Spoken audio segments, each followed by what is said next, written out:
이 투쟁은 삼성전자의 미래를 위한 싸움입니다. 총 파업 기간인 18일을 멈추면 18조에 가까운 공백이 생깁니다. 이것이 숫자로 보일 수 있는 우리의 가치입니다. 외부에선 이렇게 말합니다.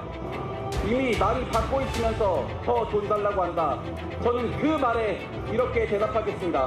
가장 중요한 산업에서 일하는 인력에게 정당한 보상이 없다면 그 누가 미래를 책임지겠습니까?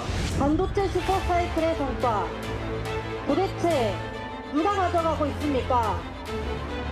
이재용 회장의 주식은 수십조 폭등했고 경영진은 수십억 보너스와 자사주 잔치를 벌이고 있습니다.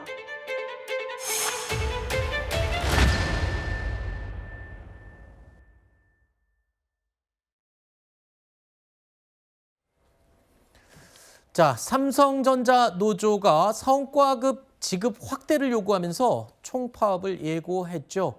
다음 달 21일입니다. 이재용 회장 자택 앞 집회도 예고된 상황입니다. 자, 지금 굉장히 특이한 상황이죠. 일단 노조의 파업 집회는 이미 예상이 돼 있었던 부분이고요. 같은 날 이재용 회장의 집 앞에서도 집회가 예정이 된 겁니다. 일단은 노조 파업이야말로 종종 있는 일이니까요. 네. 그런데 주주가 노조 파업과 맞대응으로 파업을 한다? 네. 굉장히 이례적인 상황 아닌가요? 네, 그렇죠. 그러니까 이게 노사 갈등이 어떻게 보면 주주 운동으로 확산된 되게 이례적인 케이스로 볼 수 있겠고요. 네.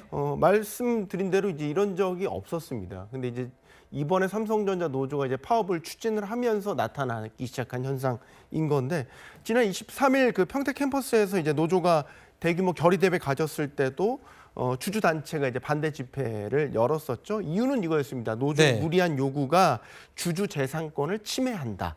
라는 입장을 발표를 했었죠. 지금 현재 삼성전자 노조는 영업이익 15%를 이제 성과급으로 요구하고 있고, 제일 중요한 건 상한제를 폐지해달라라고 이제 회사 측에 요구를 하면서 지금 현재 총파업을 예고하고 있지 않습니까? 이 부분이 지금 주주들에게는 노조가 너무 무리한 요구를 하고 있다라고 보고 있는 거고, 네. 이게 이제 어떤 식으로 결론을 내느냐에 따라서 앞으로 다른 노조들의 움직임, 결정에도 상당한 영향을 미칠 것으로 보입니다. 네.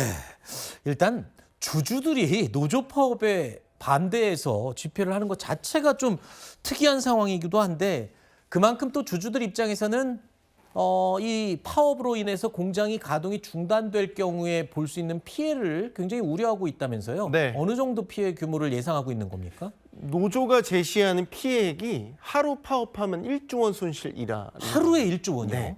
왜냐하면 이제 올해 삼성전자가 연간 300조 원의 영업이익을 남길 것으로 현재 예상이 되고 있죠. 네. 그러면 단순 산술해 보면 1년이 365일이니까 정말 하루 파업한다면 뭐 1조 원 정도의 손실이 가능하겠죠. 근데 이제 이거는 어떤 방식으로 측정을 하느냐에 따라 달라지긴 하는데, 눈에 보이지 않는 비용까지 감안한다면 그 어허. 이상일 수도 있다라고 얘기가 나오고 있어요. 그러니까 반도체 생산 라인의 특성상 멈추면 손해가 커지거든요. 그러니까 조금 느려지는 건 괜찮지만 네. 아예 멈춰버릴 경우에는 그렇죠. 이게 단순히 온오프가 아니라 반도체 생산 라인을 24시간 가동해야 정상적으로 운용되도록 설계가 돼 있고, 네. 우리가 만나본 이 칩 하나가 만들어지기까지는 이 수개월간의 연속된 생산 공정들이 연속적으로 이루어져야 돼요. 네. 근데 멈추게 되면 일단 수율이 떨어집니다. 그리고 중간에 만들던 웨이퍼 같은 것들을 버려야 되거든요. 그렇군요. 뭐 그런 것들도, 그리고 고객사에 대한 납기를 못 맞추는 문제, 이런 것들까지 다 감안을 해야 되겠죠.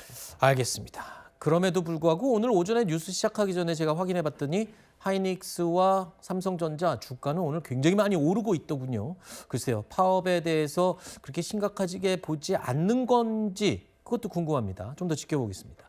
자, 일단 노사 갈등 속에 삼성전자의 상반기 신입 공채가 진행 중입니다. 그런데요, 삼성 이재용 회장이 5년 동안 6만 명을 채용하겠다, 이렇게 약속을 이행하면서 너도 나도 삼성 가자라고 모여들고 있다고 합니다. 먼저 과거 발언 들어보시죠. 지금 경제 상황이 녹록치만은 않은데, 지난 9월 달에 약속드린 대로 향후 5년간 매년 6만 명씩 국내에서 고용을 하겠습니다. 또 R&D도 포함해서 국내 시설 투자 더욱 적극적으로 해나가겠습니다.